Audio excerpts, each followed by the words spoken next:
Hello mga ka-G-Vlog! Welcome ulit sa aking channel ang The G-Vlog Stories. And for today's video, ito ang ating Eva Vlog. Mag-unbox tayo ng isang accessory sa phone at ito yung pinakabago ng ABS-CBN TV Plus, yung ABS-CBN TV Plus Go. So tara guys, unboxan natin to. So mga ka-G-Vlog, magiging portable na ang inyong ABS-CBN TV Plus. OTG flash drive na yung kanilang ABS-CBN TV Plus. Ayan o, kakabit nyo lang sa phone nyo. Magiging TV na yung phone nyo. At meron tayong antena kaya hindi nyo na kailangan ng internet connection dito para gumana tong ABS-CBN TV Plus Go. Ayan, free TV, watch all you want, no data charges while watching, compatible with USB, OTG, Android smartphone. Ang phone mo, TV na rin.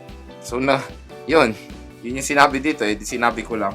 And sa likod, ito yung mga instructions, syempre. Download, plug, register, and watch. Tapos, ito yung mga free channels. Nabili ko siya sa Shopee, 850 pesos. Kung mapapansin nyo, syempre, 800 pesos lang siya.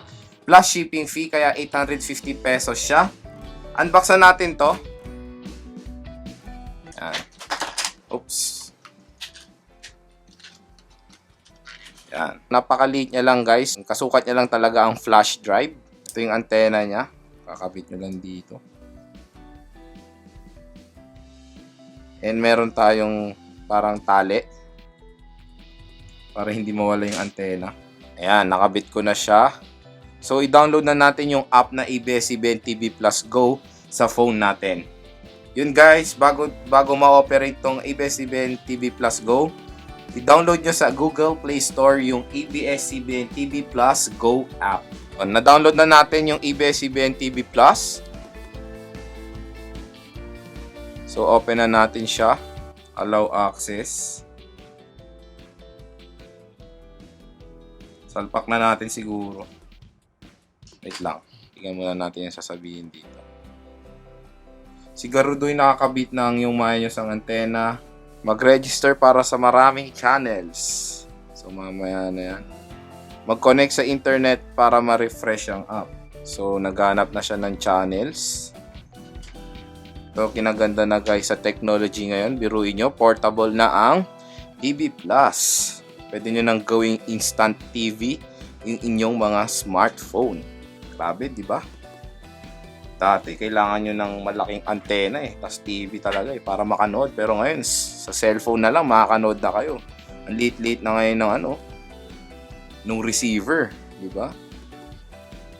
Kaya grabe ang mga technology ngayon Kaya bagay na bagay itong TV Plus Go sa mga on-the-go na tao or yung mga parating nasa biyahe. Okay.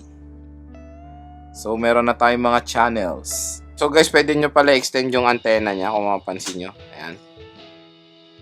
Para makasagap pa kayo ng signal. So, ito siya. Medyo may na signal dito sa kwarto. Pero gumagana naman. Ito, full screen. Ayan, grabe.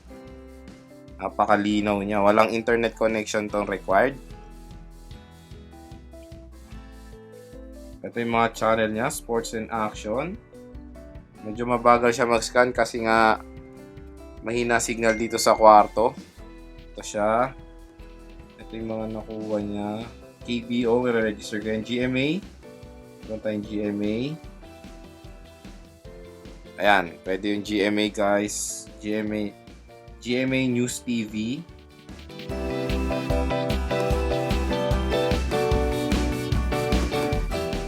Bago nyo pala magamit to guys, kailangan nyo siyang i-register muna. Meron dito sa settings kung paano mag-register. Ilalagay nyo lang yung phone number nyo. Meron tayong O-Shopping. Marami iba-iba. Jeepney TV Mix. Pero iba kasi nakalock pa kasi kailangan nyo pa siyang i-register. Tulad tong Mix, nakalock siya. I-register ko pa to. Mahina yung reception niya. Pero yun, working naman si ABS-CBN TV Plus Go. Napakaganda na itong device na to. Perfect na perfect to guys sa mga parating nasa biyahe or nasa labas. Tapos may mga inaabangan kayong palabas na gusto nyong panoorin ng live. Yun, perfect na perfect tong ABS-CBN TV Plus Go sa inyo. So yun mga ka-G-Vlog, doon na naman po nagtatapos ang ating video. Kung nagustuhan niyo po yung video, don't forget to like and share. And also subscribe po to my YouTube channel for more upcoming videos. And like me on Facebook at J-Vlog Stories. Kung gusto niyo naman po maging updated sa mga latest kong video, i-click niyo na po ang bell icon for notification. Once again, this is Joe from the J-Vlog Stories and have a great day. Bye!